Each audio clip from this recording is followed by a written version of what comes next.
Hello? Hello? Podcast Network Asia.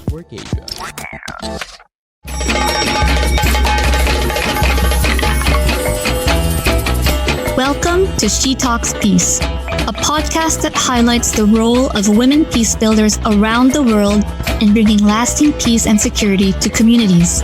Eavesdrop on their communities and get to know their stories. From the Philippines to Malaysia, from Indonesia to Palestine, from Myanmar to the United States. Their dreams and hopes for a world without violence and a world where every woman and girl can be whoever she wants to be. Hosted by Amina Rasul Bernardo, President of the Philippine Center for Islam and Democracy. This is She Talks Peace. While we can give ourselves a good pat on the back for the work we've done for the RPA, we should also remind ourselves that there is still so much work to be done ahead of us. Salam! Hello, everyone. Dear listeners, welcome to another exciting episode of She Talks Peace. I'm Amina Rasul of the Philippine Center for Islam and Democracy, welcoming you from Manila. And here's my co-host. Hi, everybody. This is Ayesa, and I'm here joining you from University Malaysia Sabah, or UMS, here in Kota Kinabalu, Sabah. Hi, Amina. It's good to see you again. Hi, Ayesa. Ayesa, have you heard the latest about Greta Thunberg? She's really, really incredible. You know, she was detained by the German police for protesting the proposed destruction of a village in order to make way for the expansion of a mining operation. Gosh, I wonder if we have young women like that in Malaysia and in the Philippines. Such an amazing young woman, this Greta Thunberg, no? Here in Malaysia, Amina, we have somehow a similar story where in 2021, we had this 17-year-old girl. Her name is Ain Husniza Saiful Nizam. She became very popular because she posted on her TikTok. Apparently, there was a rape joke that was said by her teacher. Okay, so Wow. in the class, they were discussing apparently about laws that protect minor children from sexual abuse and harassment. And then here comes this teacher giving the side remarks in a form of a joke, saying that if you want to rape somebody, it has to be beyond 18 years old or not a minor. Wow. So because of that, then Ayn was so shocked. And when she got home, she recorded herself and then explaining what just happened in her class. And Ayn, since then, from 2021, became very popular. They also shared that TikTok video. And of course, it brought to the attention of everybody here in Malaysia, up to the government. And in fact, Ayn later on became a spokesperson for UNICEF and other NGOs as well, bringing up these issues about rape jokes, that is happening in the classrooms, everywhere in Malaysia.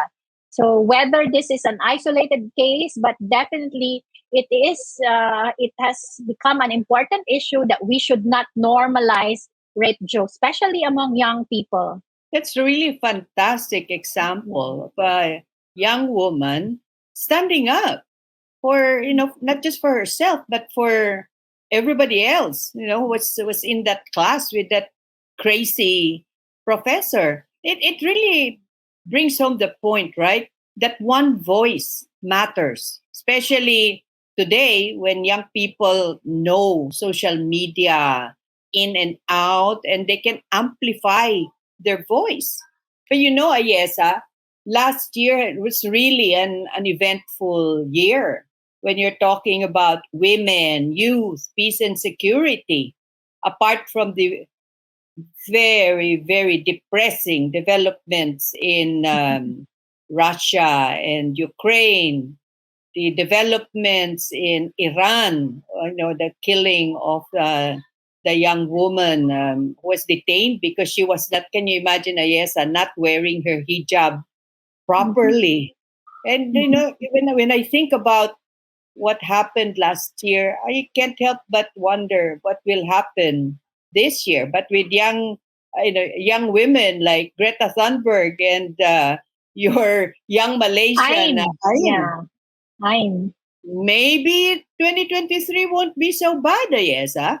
That's right. And even here in ASEAN, despite of all these conflict that continue to emerge, we do have some examples of or rather good news, piece of good news. Like for ASEAN, we recently launched our regional plan of action on WPS. Yep, especially you and me, because after all, we belong to the ASEAN Women for Peace Registry, and this is something that we have been,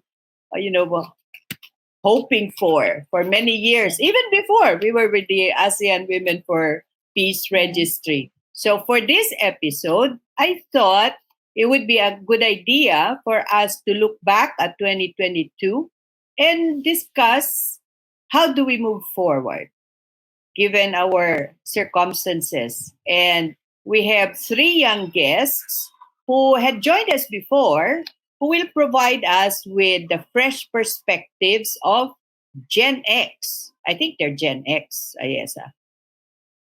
I have no idea about all these terms. Gen X, Gen Z. Millennial, Gen They X. should explain to us. They should explain to us. Yep.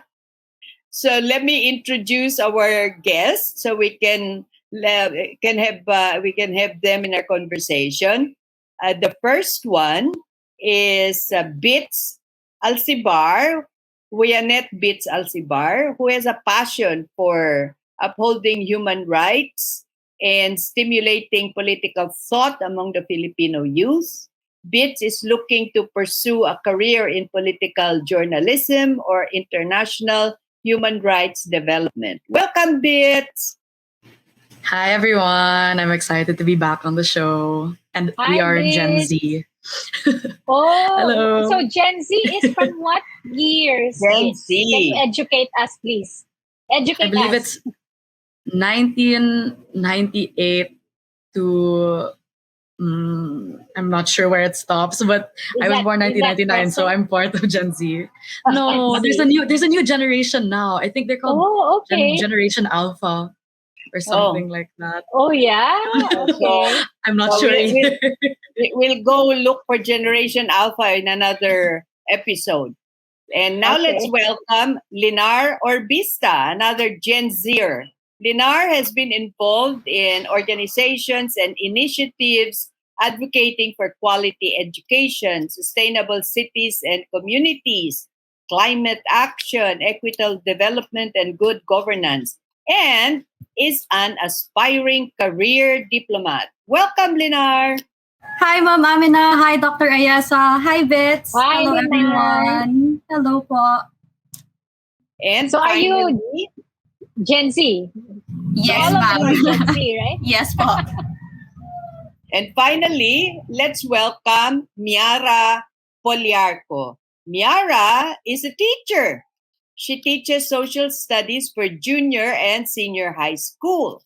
And she also does some research on the side with a startup abroad that provides training education for parents.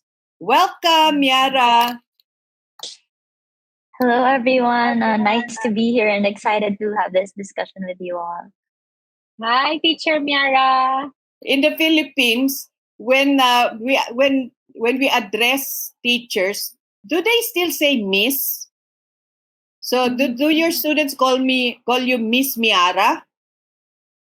Miss or ma'am? Yes po. That's the difference here in Malaysia. Teachers are called teacher, or in the Bahasa language, cikgu. Cikgu. Oh, So in that's English, nice. like for my daughter, she calls her teacher or cikgu, not miss, not Teacher. Mrs. Really teacher. So once a teacher, you are teacher forever. For life. Yeah, forever life. Yeah.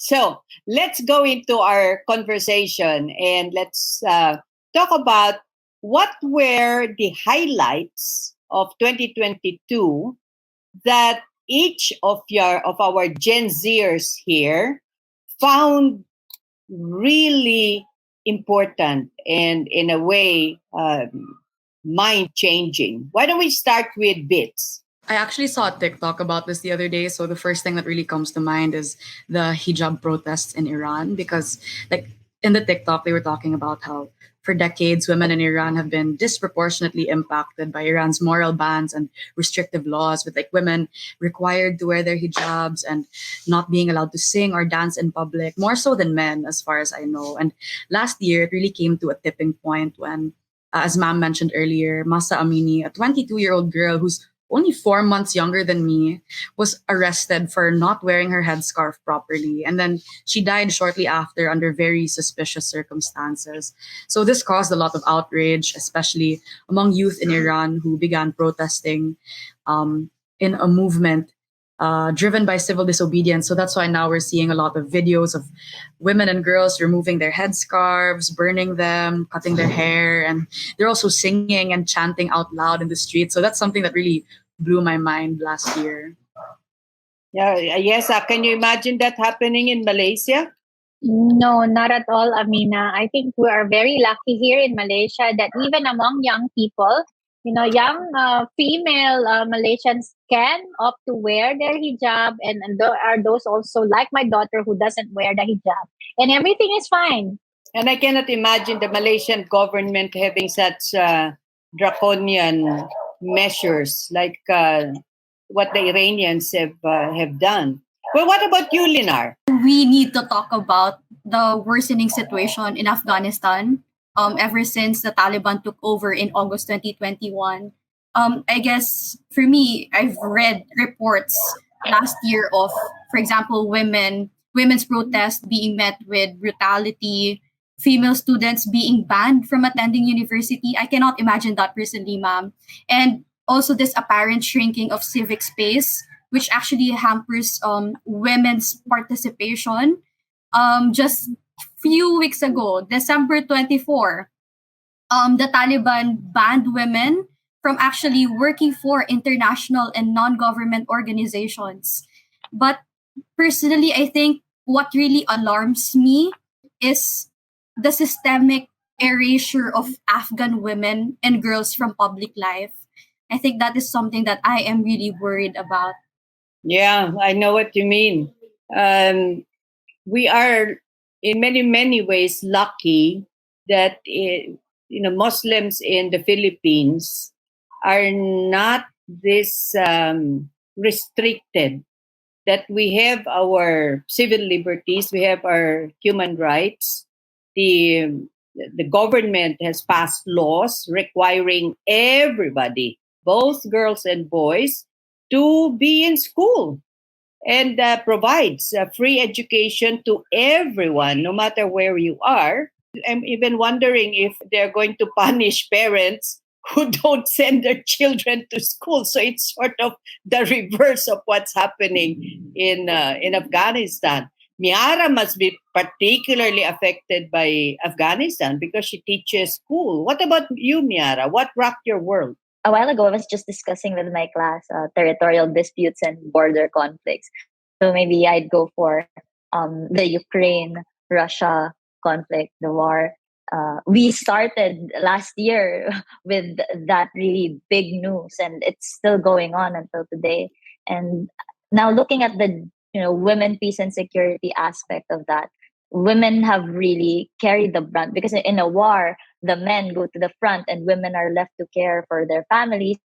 And this has just been really hard with everything closing down, like schools, places that provide basic services and basic needs. So it's really a struggle, and it affects women's education, for example, because women are more the demand for domestic duties, taking care of their families, plus with schools closing down, it's doubly hard for them to get educated. And at the same time, we give birth. Our healthcare is more demanding than that of men, so limited healthcare also affects us on a grander scale. And of course, in wartime, there's also violence and gender-based violence that it brings about. Example is a lot of women are being raped by soldiers from the other side, and children are being abused. And of course, women are also taken as prisoners of war, and they are subject to inhumane treatment, being denied access to healthcare, being separated from their families. All these horrible things just happening uh, to Ukraine people, to Ukrainians, more so when it comes to women. I'm not sure if every one of you have recently been monitoring about the WPS agenda for ASEAN. So, what do you think about this regional plan of action on WPS for ASEAN? Let's start Maybe with Linar. Okay, go ahead, Linar. Okay. Well, I guess I'm the one who worked closely on the RPA WPS. And I would say that it was really an overwhelming yet humbling experience overall. I think I mentioned in episode 63 that prior to joining, for example, PCID and working on the RPA, we have little to no background or experience on UNSCR 1325 and the WPS agenda. And I think I was really overwhelmed by the amount of work that expected not only from PCID but also from the other concerned actors in order to put together this regional plan of action. So I just want to share that in PCID alone, we conducted 13 consultations in total. So involving women, youth, representatives from religious and faith-based organizations, security sector, academe, government agencies from across Southeast Asia. And I think that's something that I am very, very happy about the RPA, that it is actually a product of a consultative process that different sectors have been engaged in order to be able to come up with a regional action plan that actually understands or reflects the realities on the ground and the unique realities of Southeast Asia. And I guess I just wanted to say also that I am very hopeful about this RPA. We all know that the chair next year is actually Indonesia. And I'm very happy to share to our listeners that aside from the Philippines, Indonesia actually have their own national action plan on WPS. So I guess that's really gives me hope for the effective and full implementation of the RPA in Southeast Asia. Ayesa, Linar still has rose-colored lenses. Invisible rose-colored. Yes. We need Amina. We need But all we need her it. their idealism and their, a lot of energy coming from Myara, Linar, and Bits. So Yep. it's good to have them on board. So let's hear from another one who has rose-colored glasses. Bits, what do you think? When it came to the RPA, like we the research assistants like me, Myara, and Linar, we discussed it before, and how the RPA during the ASEAN summit was actually sidelined, like it wasn't included in the agenda of the actual summit, right? Like no ASEAN leaders had actually endorsed it. So that for me was, I guess, a huge reality check. Like I really do have rose-colored glasses still, but it was a big reality check for me that showed na just because we in our circles find something extremely important, and just because we discuss it so long for so many months and we organize all these consultations, it doesn't mean that everyone finds it just as important. So I think my big takeaway from the process of the consultations of the RPA and its actual launching was that we, as young people, we really should take the fight to social media to get wider support. Like, while I am also hopeful for its implementation, I think we really need to get more of the general public and especially young people in Southeast Asia to get on the agenda, to support it. Because I think it's a really great banner for Southeast Asian youth to unite under.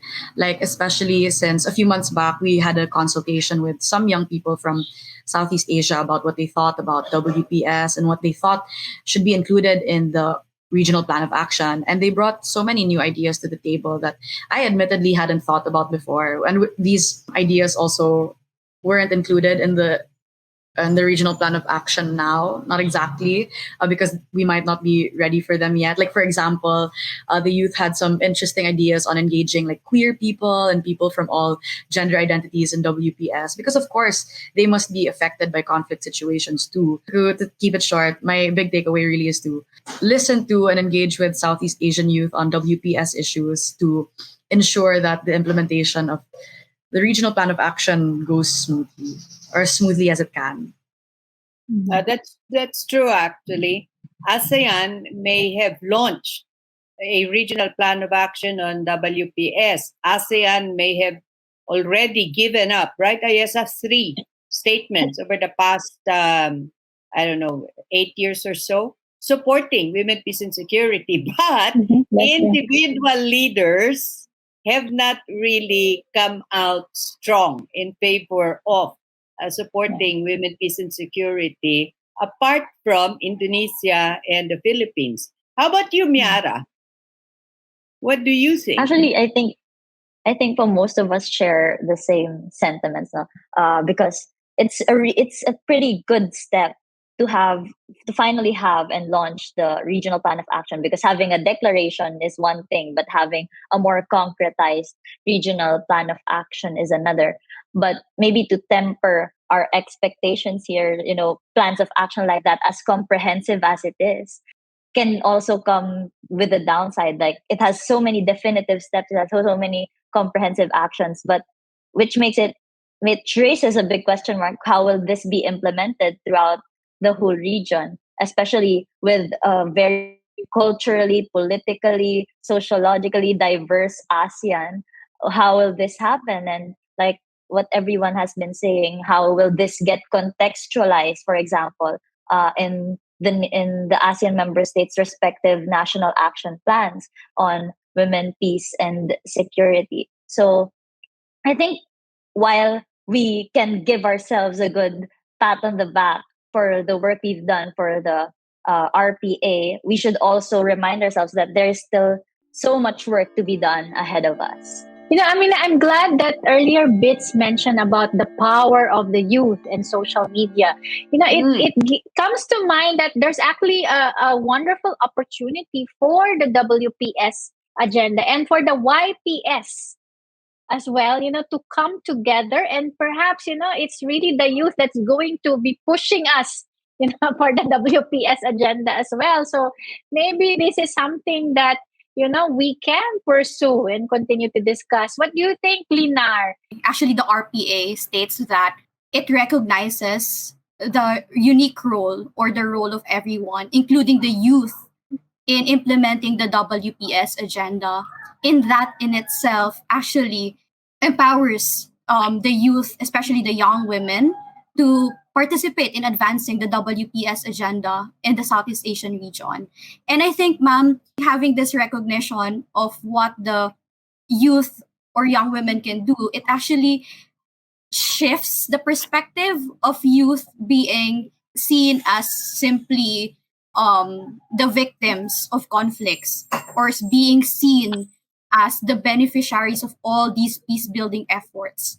But having this RPA, by having this RPA, having this WPS, it's actually galvanized the idea that the youth, especially young women, can actually be critical agents of conflict transformation and peace building efforts, that we too can meaningfully participate in decision making, that we have unique experiences, that we have ideas that we can share, that that are probably usually overlooked by the older generation, to say.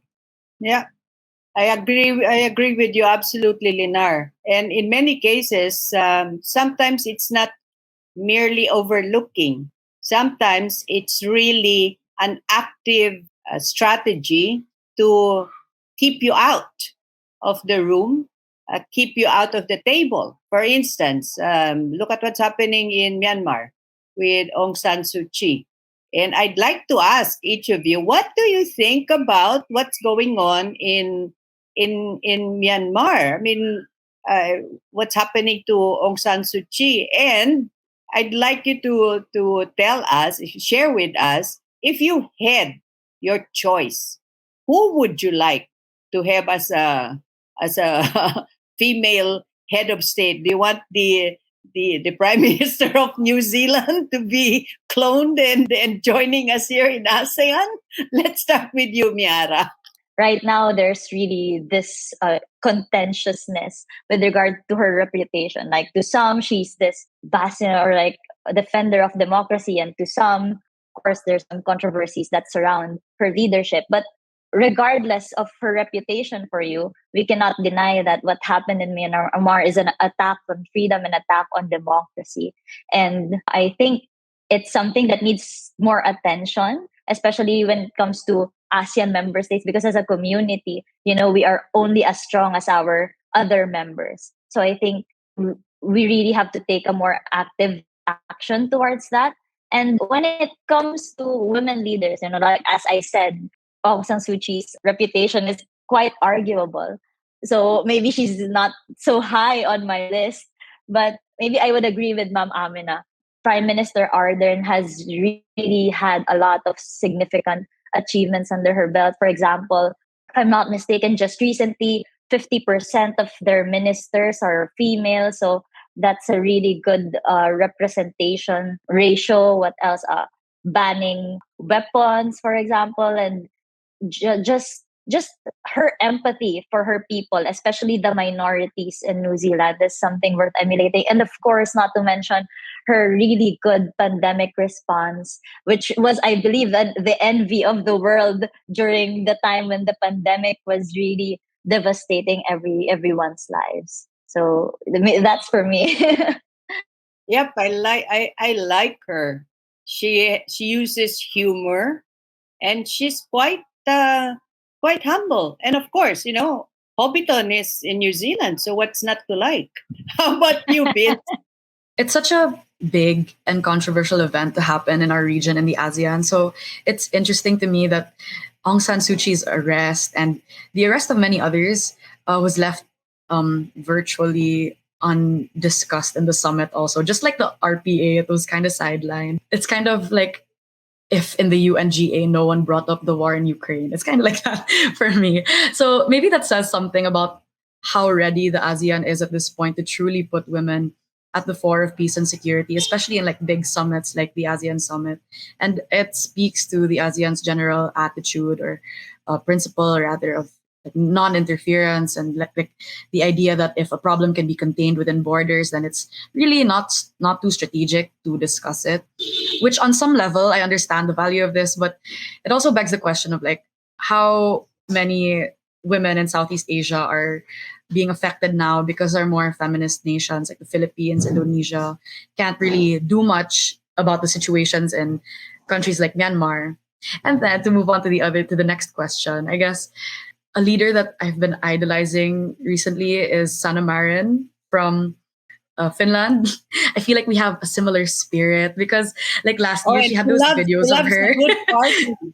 Right? Exactly. Me too. I'm a party girl. So it kind of gives me hope na in my youth, I can be a party girl. I can do so much. I can have fun. But like at the end of the day, like it doesn't affect my ability to be a leader if I choose to be a leader in the future. If I choose to go into like public service and government, like my partying has no bearing on my skill set as a leader. So yeah, I love that.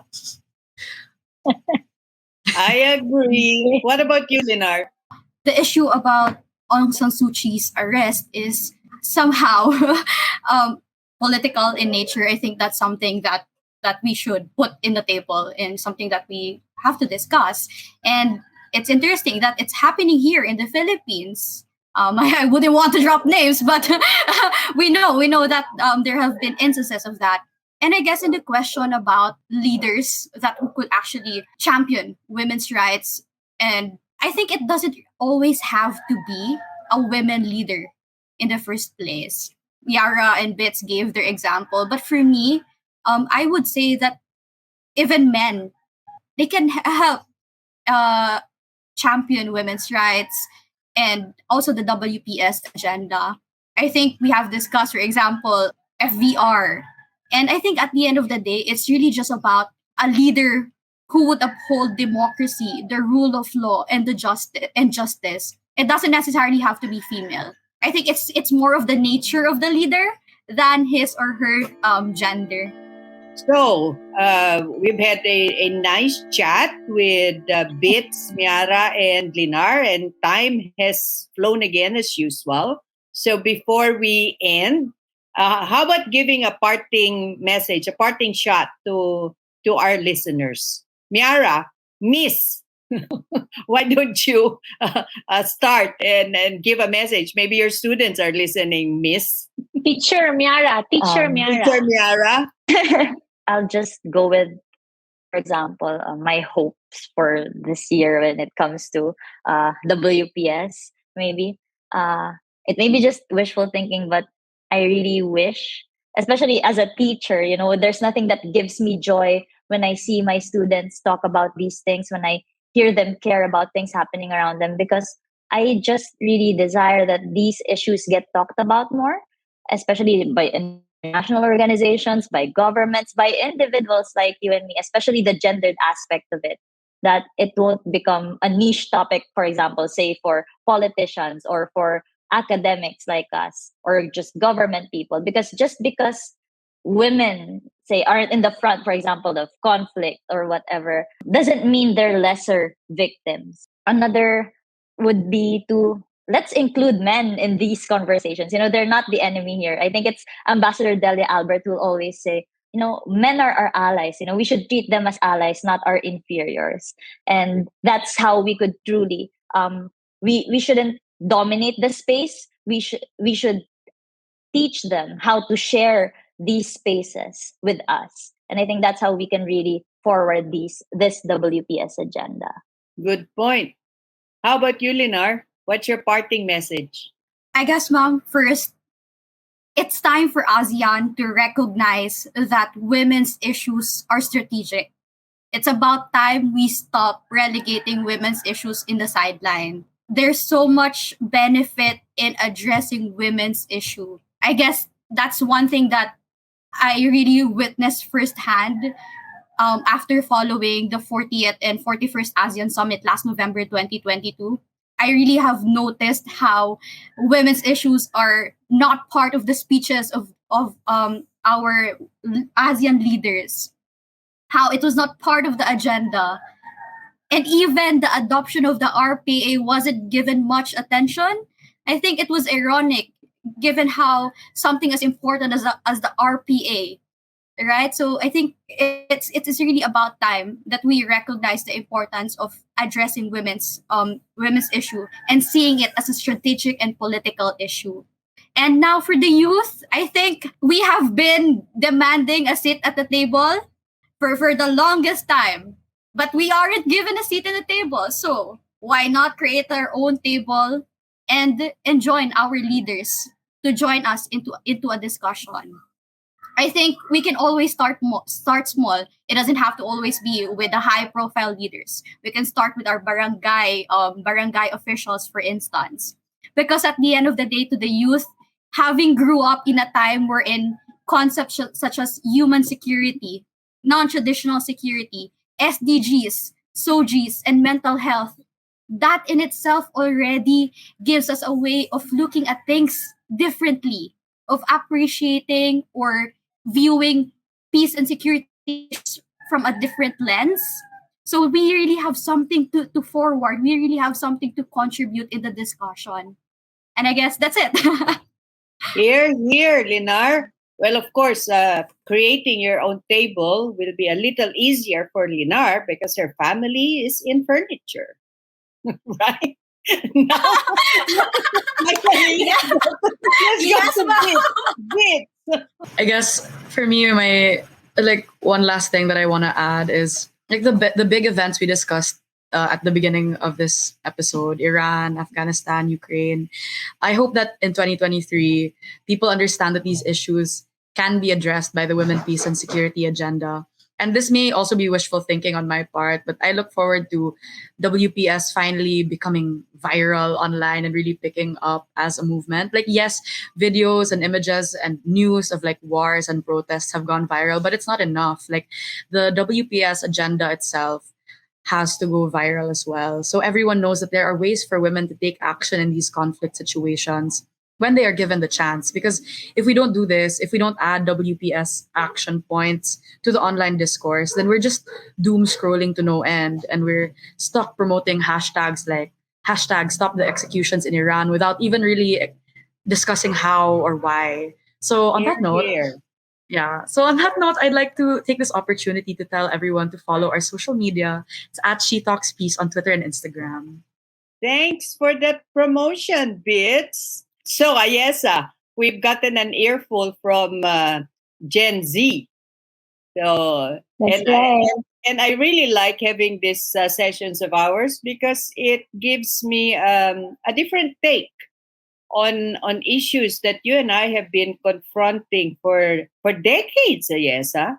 And to see a new perspective makes me think of perhaps a different approach that might be more workable in today's environment than 30, 40 years ago when we were demonstrating in the streets. Yes. I think in some cases, protesting on the streets is sometimes not that useful anymore. There's really a different paradigm now for young people, especially they grew up on the social media. So that's another platform for them to do their advocacy campaign. So time flies, and it is again time to say goodbye and thank Bits, Myara, and Linar for joining us and giving us your very frank and very fresh perspectives on what has happened and your hopes for the future. And they just added more energy to us. Oh yeah, I can feel when it. we need it most from here. When we need it most. Thank you. So, dear listeners, I hope you enjoyed the show with our Gen Z ladies. This is Amina Rasul of the Philippine Center for Islam and Democracy saying bye for now from Manila. Ayesa? And this is Ayesa Abubakar from University Malaysia Sabah in Kota Kinabalu. Again, thank you very much, Bits, Linar, and Myara. We hope to see you again next time and all the best to you. Bye, everybody. Bye, Amina. She Talks Peace is brought to you in partnership with Podcast Network Asia and Podmetrics, the easiest way to monetize your podcast. For more information, check out their website at podcastnetwork.asia and podmetrics.co. The views and opinions expressed by the podcast creators, hosts, and guests do not necessarily reflect the official policy and position of Podcast Network Asia, the hosts of the program, or other programs of the network. Any content provided by the people on the podcast are of their own opinion and are not intended to malign any religion, ethnic group, club, organization, company, individual, or anyone or anything.